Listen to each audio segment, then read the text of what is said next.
At the R S आपके लिए अगला पार्ट लेके आया। 4 पार्ट हमारे पहले आ चुके थे, बीच में कुछ व्यवधान की वजह से काफी समय हो गया। आगामी दिनों में जितनी भी प्रतियोगी परीक्षाएं आयोजित होगी उनके लिए आप एक बहुत ही महत्वपूर्ण वीडियो आपके इसमें बहुत ही महत्वपूर्ण प्रश्न शामिल किए गए हैं। तो आज से हमारा अगला पार्ट 5वें नंबर का है। अब हमारी कंटिन्यू पार्ट आएगी, आप कंटिन्यू इन पर बने रहिए।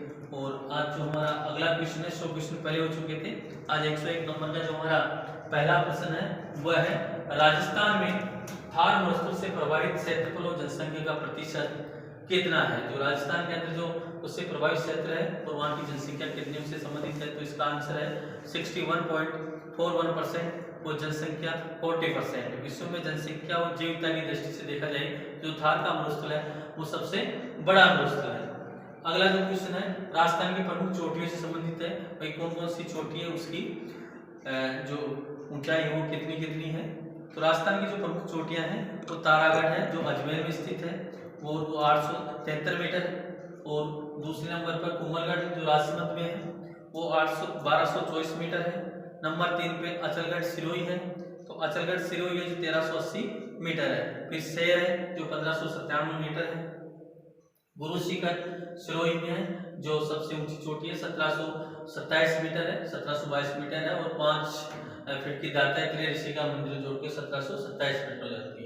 नागपाड़ है जो अजमेर में स्थित है, नागपाड़ अजमेर के अंदर स्थित है तो 795 मीटर। अगला जो हमारा क्वेश्चन है 103 नंबर का, कौन सा भौतिक प्रदेश राजस्थान की जीव रेखा कहा जाता है। यानी अरावली का जो पहाड़ी प्रदेश है वो लाइफ लाइन ऑफ राजस्थान कहा जाता है, इसे राजस्थान की जीव रेखा कहा जाता है। अगला हमारा 104 नंबर का क्वेश्चन है राजस्थान भू क्षेत्र में अरावली पर्वतमाला की लंबाई कितनी है। राजस्थान की जो भूभाग है अरावली का उसमें उसकी लंबाई कितनी है, तो 550 किलोमीटर है। इसमें राजस्थान के 13 जिले से गुजरती है 550 किलोमीटर। अगला 105 नंबर का क्वेश्चन है अरावली और विंध्य श्रृंखला के मध्य कौन सा पठार है। यानी अरावली और विंध्य श्रृंखला के मध्य कौन सा पठार है, तो मित्रों इसका आंसर है मालवा का पठार, अरावली और विंध्य श्रृंखला के मध्य स्थित है।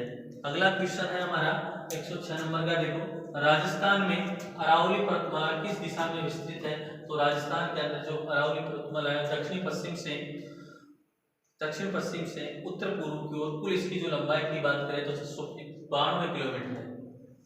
अगला क्वेश्चन है 107 नंबर का, कर्नल जेम्स टोड ने हिंदू ओलंपस किसे कहा है। तो इसका आंसर होगा माउंट आबू, जो समुद्र तल से 1220 मीटर की ऊंचाई पर स्थित माउंट आबू को राजस्थान का स्वर्ग भी कहा जाता है, इस ओलंपस का है। अगला क्वेश्चन है 108 नंबर का, स्थलाकृति से संबंधित है, परीक्षा में कई बार सम्मिलित करा लिया जाता है, मिलान करा लिया जाता है, कौन सी स्थलाकृति किस नाम से उसका क्षेत्र कहाँ पर है। तो देखो इसमें भाकर के बारे में देखें तो पूरी सिरोही में जो तिरुढाल युक्त जो उबड़ खाबड़ पहाड़ी है उसको हम भाकर कहा जाता है। फिर है गिरवा की बात करें तो उदयपुर बेसिन में जो तस्वीर नुमा आकृति के पहाड़ों की श्रृंखला है उसको गिरवा कहा जाता है। फिर छप्पन की पहाड़ी जो जालोर और सिवाना के अंदर है तो छप्पन की पहाड़ी। फिर आ जाता है कांटल, माही नदी का क्षेत्र जो प्रतापगढ़ में है, वागड़, डूंगरपुर, सिरोही, उदयपुर और अरावली का जो पर्वतीय क्षेत्र है वो वागड़ है। भोमट की बात करें तो डूंगरपुर, बांसवाड़ा, प्रतापगढ़ का क्षेत्र है। फिर हाड़ौती की बात करें तो कोटा, बूंदी, बारां जिला क्षेत्र के अंदर आता है। फिर आबूद की बात करें तो आबू पर्वत का खंड है। बाघ बोल्डर की बात करें तो जोधपुर में है। फिर छप्पन का मैदान जो मध्य माही बेसिन का भाग है। उसके बाद में मालपुरा का मैदान जो करौली का मैदान के नाम से भी जाना जाता है। बहुत ही महत्वपूर्ण क्वेश्चन है। भारत की कुल सतही जल संसाधन में राजस्थान का प्रतिशत कितना है, तो 1.16% है। भारत के अंदर कुल जो सतही जल संसाधन है उसमें राजस्थान का प्रतिशत। अगला क्वेश्चन नदियों के उद्गम से संबंधित है, बहुत ही महत्वपूर्ण है। बनास नदी का उद्गम खमनोर की पहाड़ी राजसमंद से होता है। बाणगंगा नदी का उद्गम बैराग की पहाड़ियां जयपुर से होता है। कांतली नदी जो खंडेला की पहाड़ी है वो सीकर में है। लूनी नदी नागपाड़ अजमेर में है। बेड़च नदी गोमुदा की पहाड़ियां उदयपुर से निकलती है। सोम नदी बिछामेड़ा की पहाड़ियां उदयपुर से निकलती है। चंबल नदी जनापाव की पहाड़ी भू मध्य प्रदेश से निकलती है।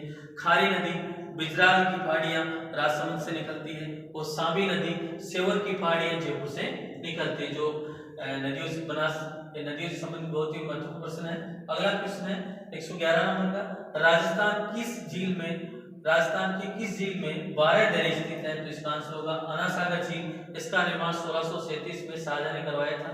केंद्र सरकार द्वारा राष्ट्रीय झील संरक्षण योजना के अंतर्गत एनएलसीबी के अंतर्गत इस झील को शामिल किया गया है, जिसमें 12 नदी स्थित है। राजस्थान की रुड़ित नदी से किसे कहा जाता है? अगला हमारा क्वेश्चन है बाणगंगा। आंसर है इसका बाणगंगा को रुड़ित नदी के नाम से जाना जाता है। अगला 113 नंबर का क्वेश्चन देखो, नवलखा झील किस जिले में स्थित है? तो बूंदी जिले में ये नवलखा झील स्थित है। नवलखा नाम से संबंधित और भी कई महत्वपूर्ण स्थान है जो प्रसिद्ध है। देखो, नवलखा दुर्ग झालावाड़ के अंदर है, नवलखा बावड़ी डूंगरपुर में है, और नवलखा दरवाजा रणथंभौर में है, नवलखी तालाब रामगढ़ बारा में है, और नवलखा भंडार चित्तौड़गढ़ में है। तो नवलखा नाम से इतनी चीजें प्रसिद्ध है भाई। अगला क्वेश्चन है 114 नंबर का, देखो जो जलवायु से संबंधित है। थारवेड के अनुसार राजस्थान के जलवायु प्रदेशों का वर्गीकरण कितने भागों में किया गया है? थारवेड के अनुसार जो राजस्थान का जलवायु है उसका जो वर्गीकरण है भाई वो 4 भागों में किया गया है। नंबर 1 पीएडी जलवायु प्रदेश, इसको उष्ण मरुस्थलीय जलवायु पश्चिमी राजस्थान में स्थित है। अगला देखो डीबीडब्ल्यू जलवायु प्रदेश उत्तरी राजस्थान में है, डीएडब्ल्यू जलवायु प्रदेश मध्य राजस्थान में है, सीएडब्ल्यू जलवायु प्रदेश दक्षिणी पूर्वी राजस्थान से। तो थारवेड के अनुसार राजस्थान में के जो जलवायु प्रदेश है उनका वर्गीकरण 4 भागों में किया गया है। अगला क्वेश्चन देखो, कोपेन के अनुसार वनस्पति के आधार पर राजस्थान के जलवायु प्रदेश का जो वर्गीकरण किया गया है वह कोपेन ने जलवायु वनस्पति के आधार पर जो जलवायु का वर्गीकरण किया है वो 1918 में किया है, और राजस्थान को 4 भागों में बांटा है। 1918 में किया और राजस्थान को 4 भागों में बांटा है। तो नंबर 1 पे देखो BWHW उष्णकटिबंधीय शुष्क प्रदेश, उष्णकटिबंधीय शुष्क प्रदेश जो उत्तरी पश्चिमी जोधपुर, पश्चिमी बाड़मेर, जैसलमेर, पश्चिमी बीकानेर, गंगानगर का और दक्षिणी पूर्वी भाग का चूरू का क्षेत्र है, दक्षिणी पूर्वी चूरू का क्षेत्र है, उसके नाम से जाना गया है। अगला देखो BSW अर्ध शुष्क प्रदेश बाड़मेर, झुंझुनू, चूरू, सीकर, नागौर, जोधपुर, जालौर में है। अगला AW उष्णकटिबंधीय आंध्र प्रदेश, बांसवाड़ा, चित्तौड़, झालावाड़, डूंगरपुर और दक्षिणी भाग है। उसके बाद में EWG उप आंध्र अरावली पर्वत का दक्षिणी पूर्वी भाग है, जो पूर्वी भाग जयपुर, अलवर, भरतपुर और दौसा में है। टोंक, करौली, कोटा, बूंदी, सवाई माधोपुर, चंबल का बेड़ क्षेत्र है। इस प्रकार कोपेन ने जो वनस्पति के आधार पर जलवायु का जो वर्गीकरण किया है उसको इन्होंने 4 भागों में बांटा है, जो BWHW, BSSW, AW, EWG के नाम से जाना जाता है। अगला क्वेश्चन है 116, जो वर्षा को जलवायु प्रदेश के वर्गीकरण का आधार माना है, यानी कि जो जलवायु प्रदेश में वर्षा को वर्गीकरण का जो आधार माना है वो माना टिवार्थरा ने। अगला हमारा क्वेश्चन 117 नंबर का देखो, सामान्यतः राजस्थान को कितने जलवायु प्रदेश में विभाजित किया जाता है? अगला क्वेश्चन है हमारा, सामान्यतः राजस्थान को कितने जलवायु प्रदेश में विभाजित किया जाता है? तो इसका आंसर मित्रों 5 प्रकार के जलवायु प्रदेश में सामान्यतः राजस्थान को विभाजित किया गया है। पहला नंबर पर आता है शुष्क प्रदेश, मरुस्थलीय प्रदेश। नंबर 2 पे आता है अर्ध प्रदेश, स्टेपी जलवायु वाला प्रदेश। नंबर 3 पे उप आर्द्र जलवायु प्रदेश। फिर नंबर 4 पे आर्द्र जलवायु प्रदेश, और नंबर 5 पे उष्ण आर्द्र जलवायु प्रदेश अति आर्द्र। इस प्रकार राजस्थान सामान्यतः 5 प्रकार के जलवायु में बांटा गया है। अगला क्वेश्चन है, राजस्थान सरकार ने जयपुर, उदयपुर और जोधपुर की वायु गुणवत्ता सूचकांक के बारे में जानकारी साझा करने के लिए कौन सा मोबाइल ऐप लॉन्च किया? तो राज्य वायु मोबाइल ऐप 5 जून 2016 को लॉन्च किया था। इसके हिसाब से इन राज्यों की जो वायु की गुणवत्ता सूचकांक को मापा जाता था। अगला क्वेश्चन है 119 नंबर का, नई प्रणाली के तहत राजस्थान की अधिकांश मिट्टी किस क्रम से संबंधित है? उत्तर है USA कृषि विभाग वैज्ञानिकों द्वारा विकसित नई मृदा राजस्थान के अधिकांश मृदा 5 अनुक्रम में संबंधित बहुत ही महत्वपूर्ण प्रश्न है। एडिसोल्स अर्धशुष्क शेखावटी जोधपुर, नागौर, जालौर का क्षेत्र आता है। 2 पे देखो अल्पीसोल्स जो आर्द्र है हाड़ौती, मेवाड़, मेवात क्षेत्र, जयपुर, अलवर। इंसेप्टिसोल्स उप आर्द्र सिरोही, पाली, राजसमंद, उदयपुर, भीलवाड़ा। वर्टिसोल्स हाड़ौती क्षेत्र, वर्टिसोल्स के अंदर हाड़ौती क्षेत्र में सवाई माधोपुर, भरतपुर, डूंगरपुर। और एंटीसोल्स पश्चिमी राजस्थान। बहुत ही महत्वपूर्ण प्रश्न है ये। अगला प्रश्न 120 नंबर का, कौन सी मिट्टी राजस्थान के सर्वाधिक क्षेत्रफल पर विस्तृत है? तो राजस्थान का जो क्षेत्र सबसे ज्यादा जो मिट्टी है वह एंटीसोल्स और एडिसोल्स है, एंटीसोल्स और एडिसोल्स। अगला क्वेश्चन है 121 नंबर का, सरकार ने राजस्थान जागीरी उर्वरा अधिनियम किस वर्ष पारित किया? सरकार ने जो राजस्थान में जागरी उन्मूलन का जो अधिनियम है किस वर्ष पारित हुआ, तो ये सन 1952 में तथा 13 फरवरी 1953 में राष्ट्रपति अनुमति से पारित हुआ भाई। अगला हमारा 122 नंबर का जो क्वेश्चन है वो है सुमेलित से संबंधित है। कुछ मृदाएं हैं वो कहाँ किस किस जिले में मिलती है उससे संबंधित है। जैसे गुलाई मृदा, पहला क्वेश्चन है गुलाई मृदा, ये बीकानेर, जोधपुर और बाड़मेर में। नंबर 2 लाल मृदा जो उदयपुर और डूंगरपुर में पाई जाती है। फिर है काली मृदा जो कोटा, झालावाड़ और बारा के क्षेत्र में।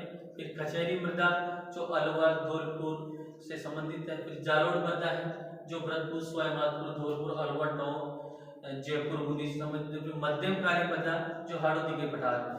अगला क्वेश्चन है 123 नंबर का राजस्थान जमींदारी और विस्वेदारी, बहुत अच्छा क्वेश्चन है। उन्मूलन अधिनियम किस वर्ष पारित हुआ, तो सन 1959 में तथा 27 फरवरी 1959 को राष्ट्रपति अनुमति से पारित हुआ और 1959 में लागू। धारा 55 के अंतर्गत इस अधिनियम के द्वारा काश्तकारों को खेती दिहाड़ी का अधिकार दिया गया था। अगला क्वेश्चन है किस प्रकार की मृदाएं लिथोसॉल्स कहलाती है। जो पर्वतीय मृदाएं होती है, पथरीली मिट्टी जो होती है वो लिथोसॉल्स कहलाती है। 125 नंबर का क्वेश्चन है अपक्षय तथा अपरदन की संयुक्त क्रिया को क्या कहते हैं, तो दोनों की जो संयुक्त क्रियाएं होती है उनको आच्छादन या अनाच्छादन कहा जाता है।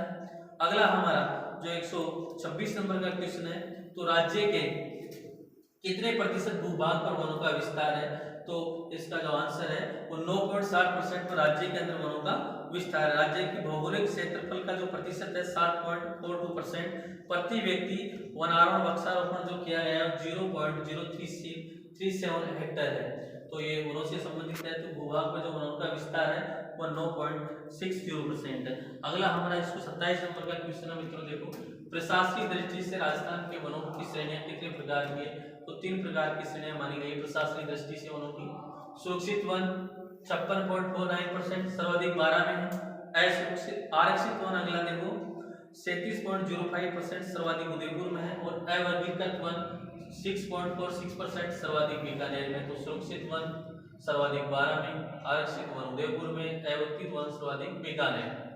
अगला क्वेश्चन 128 नंबर का है ISR 2021 के अनुसार राजस्थान किस जिले में सर्वाधिक वन आवरण है, तो राजस्थान के अंदर सर्वाधिक वनों का जो आवरण है वो उदयपुर, अलवर, प्रतापगढ़, बारा, चित्तौड़गढ़ इस सीक्वेंस के अनुसार है। न्यूनतम की बात करें तो चूरू, हनुमानगढ़, जोधपुर, श्री गंगानगर, दौसा है। सर्वाधिक उदयपुर में 2753.39 वर्ग किलोमीटर, अलवर में 1195.9 वर्ग किलोमीटर और प्रतापगढ़ के अंदर बात करें तो 1033.77 वर्ग किलोमीटर। बारा की बात करें तो 1010.05 वर्ग किलोमीटर। चित्तौड़गढ़ की बात करें तो 990.04 वर्ग किलोमीटर। उसी प्रकार न्यूनतम की बात करें तो चूरू में सबसे न्यूनतम 77.69 वर्ग किलोमीटर। हनुमानगढ़ की बात करें तो 92.97 वर्ग किलोमीटर। जोधपुर की बात करें तो 109.25 वर्ग किलोमीटर और श्री गंगानगर की बात करें तो 115.09 वर्ग किलोमीटर और दौसा की बात करें तो 116.60 वर्ग किलोमीटर। अगला क्वेश्चन 129 नंबर का राजस्थान में पर्यावरण एवं जलवायु परिवर्तन निदेशालय की स्थापना किस वर्ष की गई, तो ये 4 सितंबर 2019 को जालाना जयपुर के अंदर इसकी जलवायु परिवर्तन निदेशालय की स्थापना की गई थी और इसके प्रथम निदेशक मोनाली सेन थे। अगला हमारा आज का वीडियो का अंतिम जो क्वेश्चन है मित्रों पार्ट 5 का वो 130 नंबर का भारत में सामाजिक वनीकरण शब्द का प्रथम बार प्रयोग कब किया गया, बहुत अच्छा क्वेश्चन है। 5वीं जो पंचवर्षीय योजना थी 1974 से 79 के अंतर्गत था, 1976 में इसका प्रयोग किया गया था। धन्यवाद मित्रों।